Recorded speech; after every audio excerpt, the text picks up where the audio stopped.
Good evening students. अपने metallurgy में last question जो एलिंगम डायग्राम पे छोड़ा था वो यहाँ छोड़ा था। आपको मैंने बता दिया था कि बेटा एलिंगम डायग्राम क्या है।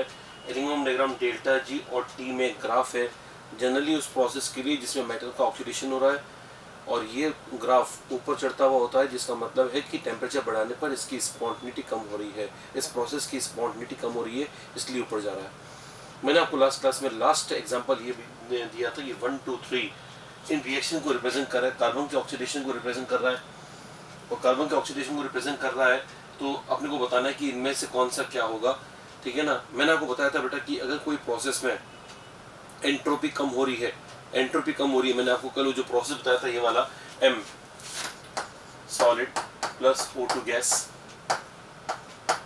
से MO बन रहा है, MO सॉलिड, यहाँ पर गैस गायब हो रही है, यहाँ पर गैस है, यहाँ पर गैस नहीं है, तो इसका मतलब एंट्रोपी कम हो रही है, इसलिए इसका ग्राफ में पॉजिटिव स्लोप आया था, ऐसा ग्राफ आया था। अगर एंट्रोपी उल्टा देना, अगर एंट्रोपी बढ़ रही होती तो ग्राफ नीचे देता, ठीक है ना। इसका मतलब ये ध्यान रख लीजिएगा कि अगर कभी भी एलिंगम डायग्राम में आपको एक हिंट लेनी हो तो हिंट ये है कि एलिंगम डायग्राम में ऐसा ग्राफ तब बनाओ जब एंट्रोपी कम हो रही हो, और ऐसा ग्राफ तब बनाओ जब एंट्रोपी बढ़ रही हो, और ऐसा ग्राफ तब बनाओ जब एंट्रोपी कांस्टेंट हो, यानी ना तो बढ़ रही हो ना कम हो रही हो।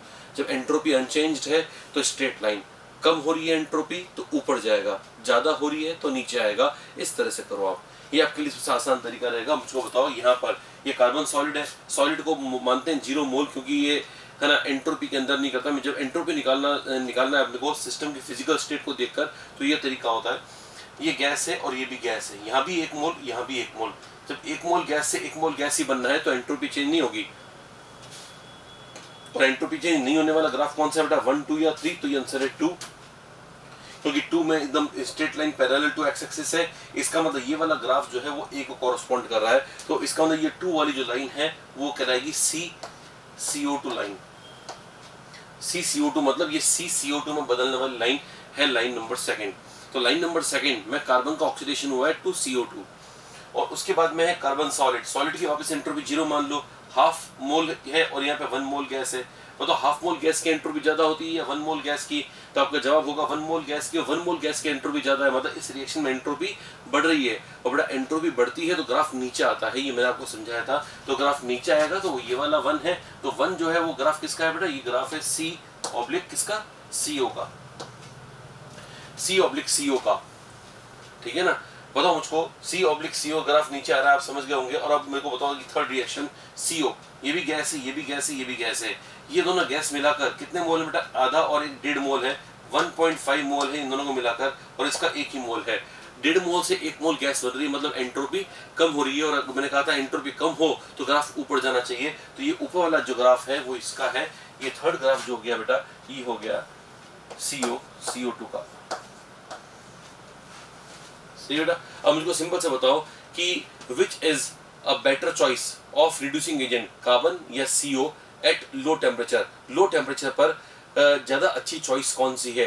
तो बेटा ये वाली लाइन जो है ना, इसको देखना ही नहीं, क्योंकि ये तो टेम्परेचर से पर डिपेंड नहीं कर रही है, ये लाइन तो कांस्टेंट चली जा रही है, तो इसको मत देखो। जो टेम्परेचर के साथ चेंज हो रही है वो एक तो 1 लाइन है और लाइन 3 है। अब मेरे को पूछा जा रहा है कि 1 और 3 में से लो टेम्परेचर पर अच्छा रिड्यूसिंग एजेंट कौन है। थोड़ा जो अच्छा रिड्यूसिंग एजेंट है, एलिंगम डायग्राम में स्पष्ट है एक बात, जो अच्छा रिड्यूसिंग एजेंट है वो नीचे है, क्योंकि मैंने कहा था नीचे वाले मेटल मोर रिएक्टिव होंगे, नीचे वाले एलिमेंट्स मोर रिएक्टिव होंगे। तो इसका मतलब ये हो गया कि 1 और 3 में नीचे कौन है, तो जवाब है 3। लेकिन बेटा टेम्परेचर ज्यादा होने पर 1 नीचे आ रहा है। देखो 1 क्या जबरदस्त चीज कर रहा है, टेम्परेचर ज्यादा होने पर ये 3 के भी नीचे आ रहा है। इसका मतलब ये कि हाई टेम्परेचर पर 1 अच्छा, देख लो अच्छे से, हाई टेम्परेचर पे 1 अच्छा, क्योंकि अच्छा वो जो नीचे वाली लाइन है, और नीचे वाली लाइन बेटा ये लाइन तो अपनी पोजीशन चेंज कर रही है टेम्परेचर के अनुसार।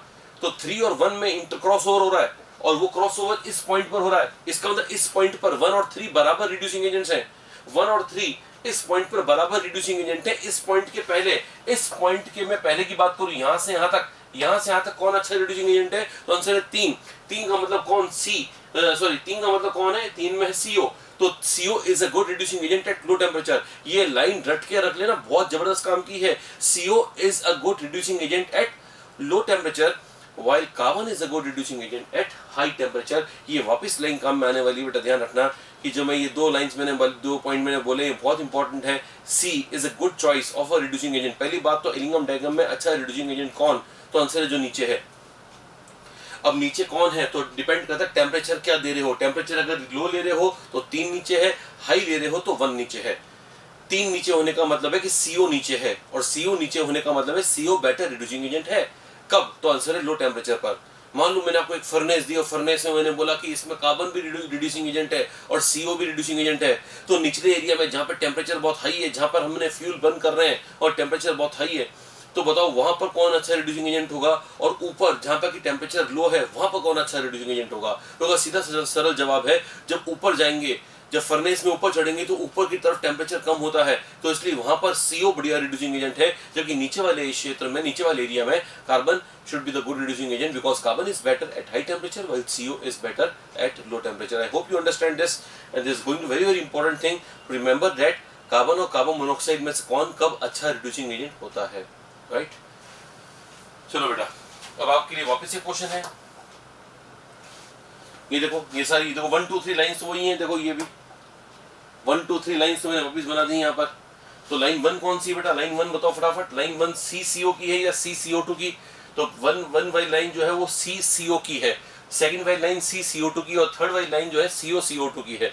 सही है बेटा, तो आपको इसका तो जवाब मिल गया बेटा। What do these lines 1 2 3 show, तो 1 2 and 3 shows carbon, the carbon's oxidation, either carbon और कार्बन मोनोऑक्साइड, इनका ऑक्सीडेशन शो करी लाइंस 1 2 3। तो जब भी ये पैटर्न ध्यान रखना बेटा 1 2 3 वाला पैटर्न, तो 1 2 3 वाला पैटर्न दिमाग में फिक्स होना चाहिए बेटा। जिसको एलिंगम डायग्राम डिटेल में समझना है उसके लिए 1 2 3 को याद रखना बेहद जरूरी है कि 1 कौन है, 2 कौन है, 3 कौन है। ऐसा पैटर्न 1 2 3 जैसा पैटर्न कहीं भी देखो समझ में आ जाना चाहिए कि 1 लाइन कौन सी, 2 कौन सी, 3 कौन सी है। अब आ जाओ नेक्स्ट क्वेश्चन पे, predict the metals ABCD out of air, zinc, copper, magnesium. ये जबरदस्त क्वेश्चन बेटा। यहाँ पर ABCD में एक है एल्यूमिनियम, अब इनमें से एल्यूमिनियम कौन है पहचानना है। ABCD में से एक एल्यूमिनियम, एक जिंक, एक कॉपर, एक मैग्नीशियम है। मुझको बताओ, चाहे कोई भी कुछ भी हो, पहले तो मुझको बताओ कि सबसे नीचे कौन है, तो जवाब है A। अगर A सबसे नीचे है इसका मतलब A इज मोस्ट रिएक्टिव या लीस्ट रिएक्टिव, तो answer is A is most reactive. तो A को हमारे पास हिंट है गया कि A जो है वो मोस्ट रिएक्टिव है।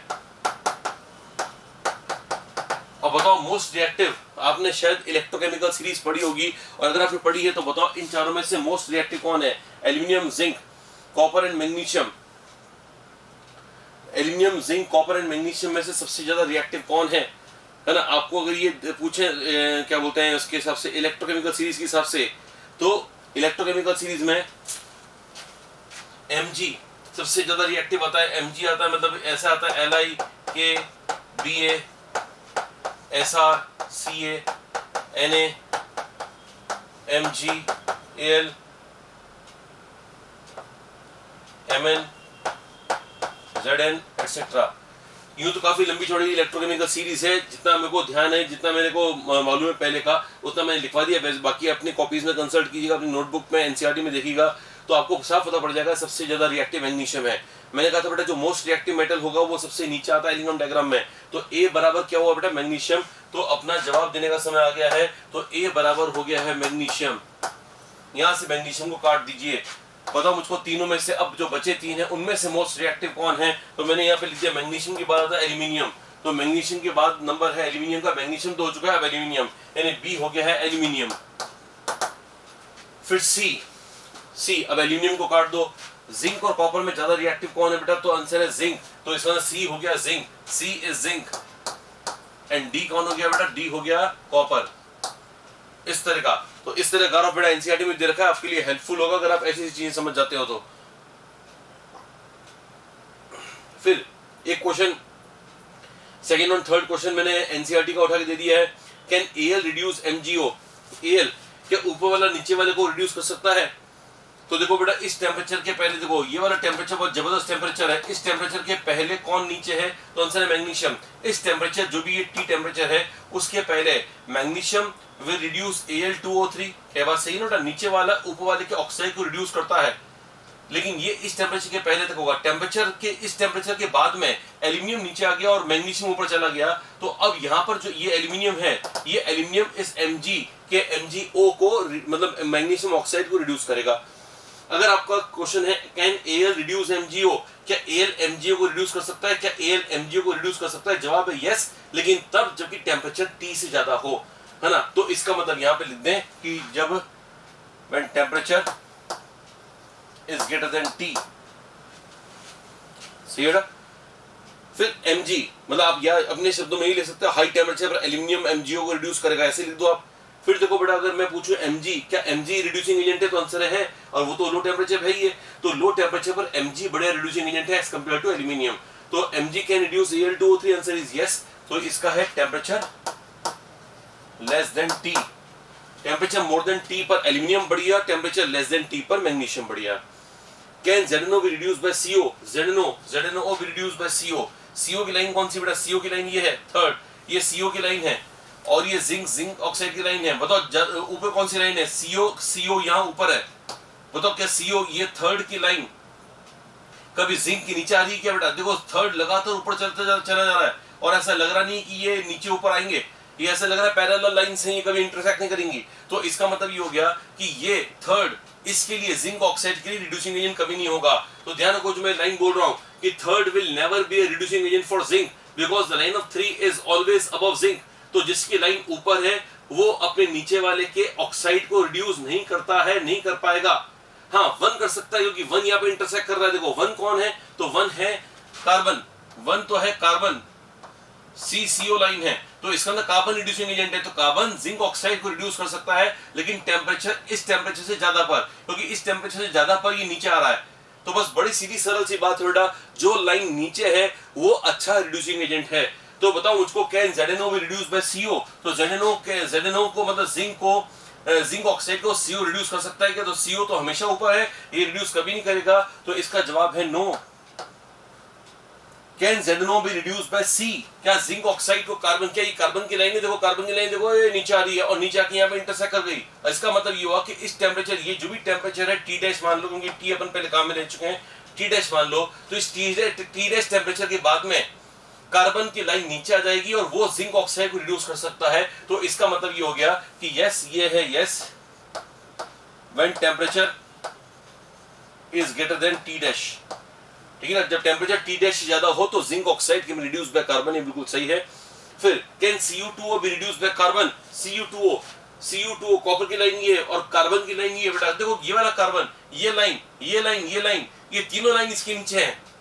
कुछ पोर्शन है जहां पर कि वो नहीं है, कुछ पोर्शन के क्या बोलते हैं अंदर ये ऊपर है, बाकी ये वाली लाइन जो है ये इस टेम्परेचर के बाद में तो मान सकते हैं। कॉपर के लिए तो 1, 2 और 3 सभी अच्छी चॉइस है। तो कॉपर ऑक्साइड को रिड्यूस करना है, कॉपर में तो बड़ा ही आसान है बेटा। इसका मतलब मेटलर्जी ऑफ कॉपर में एक आसान बात हो गई कि इसको कार्बन से आराम से रिड्यूस कर सकते हैं। हालांकि सही बात तो ये है कि कोक यानी कार्बन की जरूरत हमें एक्चुअली केस में नहीं पड़ती है, क्योंकि मैंने आपको बताया था कि सेल्फ रिडक्शन से कॉपर मिल जाता है। आपको मालूम है self reduction, partial roasting, self reduction, उससे कॉपर मिल जाता है बेटा। तो कॉपर के लिए इसकी जरूरत नहीं पड़ती, लेकिन अवेलेबिलिटी है। अगर आप चाहें कि CU2O को कार्बन से रिड्यूस करें तो मना कोई नहीं करेगा, क्योंकि ये आपको एलिंगम डायग्राम बता रहा है कि आराम से कर सकते हो। एलिंगम डायग्राम में हमें ये पता नहीं चलता है कौन सा कम कॉस्टली होगा, कौन ज्यादा कॉस्टली होगा, कौन सा प्रोसेस ऐसा होगा। तो बस Ellingham diagram is study of thermodynamics, कि वो फिजिबल है या नहीं है वो बताता है। ऐसा नहीं कि एलिंगम डायग्राम को पढ़ने के बाद हम बोले नहीं हम तो इससे करेंगे, पढ़ाए फिर क्या हो, ऐसे नहीं, ठीक है ना। थियोरेटिकल स्टडीज अलग होती है और जब प्रैक्टिकल उसको एग्जीक्यूट करते हैं तो थोड़ा अलग हो जाता है। तो थियोरेटिकल बातें तो ये कहती है कि CU2O can be reduced by carbon, NCERT में लिखा हुआ है कि CU2O can be easily reduced by carbon. फिर उसके बाद में लिखा हुआ है कि इन द एक्चुअल प्रोसेस में क्या करते हैं वो प्रोसेस बाद में समझाया हुआ है, जो मैं भी आपको थोड़ी देर बाद समझाऊंगा, क्योंकि अपन इंडिविजुअल मेटलर्जी करेंगे तब। और तो कुल मिला के क्या बोलना, कैन CU2O में अपने को CU2O को मत देखो, कॉपर देखो, तो कॉपर ऊपर है और ये लाइंस 1, 2, 3 नीचे हैं। जो नीचे होती हैं वो अच्छे रिड्यूसिंग एजेंट हैं, मतलब 1, 2 और 3 में से कोई भी अपने ऊपर वाले के ऑक्साइड यानी कॉपर के ऑक्साइड को रिड्यूस कर सकता है क्या, तो आंसर इज कर सकता है। तो can CU2O be reduced by carbon, answer is yes, and not just yes, very easily. आपको मेरी बातों का जो कंक्लूजन है वो समझ में आ गया होगा कि कुल मिलाकर बात यह है कि जो टेम्परेचर कम होगा, जो लाइन नीचे होगी, जिसकी लाइन नीचे, जिस एलिमेंट की लाइन नीचे है वो बढ़िया रिड्यूसिंग एजेंट है। That is how we find as to what is the better reducing agent in the Ellingham diagram. Ellingham diagram में बेटर रिड्यूसिंग एजेंट कौन है वो अपन इस तरह देखते हैं, जो नीचे है एलिंगम डायग्राम में वो बेटर रिड्यूसिंग एजेंट है, वो अपने ऊपर वाले के ऑक्साइड को रिड्यूस आराम से कर सकता है। बट इस वाले सेक्शन को आप अच्छी तरह देखिएगा, बार बार देखिएगा, because I find that student find the problem in this sections of metallurgy. ठीक है ना। अच्छी बात तो ये है कि ऑफ लेट मैंने कभी क्वेश्चन देखा नहीं है इसका नीट में, लेकिन मैं जानता हूँ कि ये ऐसा सेक्शन है, क्वेश्चन अगर बन गया तो कम से कम 15 से 20% जनता तो ऐसी होगी जो कि देखते ही इसको आउट ऑफ कोर्ट कर देगी कि अपने को करना ही नहीं है। मतलब लोग मान के चलते हैं कि एलिंगम डायग्राम में क्वेश्चन आ जाए, नहीं करना है, छोड़ो। ठीक है ना। उनको लगता है कि समझ में आएगा नहीं, होगा नहीं, और ऐसा डर लगता है। लेकिन अगर आप 2-3 बार इन चीज़ों को देख लोगे, ये बात है वो जो मैंने एलिंगम डायग्राम से रिलेटेड चीज़ें कराई हैं आपको, बस उन्हीं को 3-4 बार देखते हो। ठीक है ना, और काफ़ी है। अब आपका एक वो इंडिविजुअल मेटलर्जी वाला सेक्शन है, वो जिसकी जस्ट बाद आएगा। बस, थैंक यू।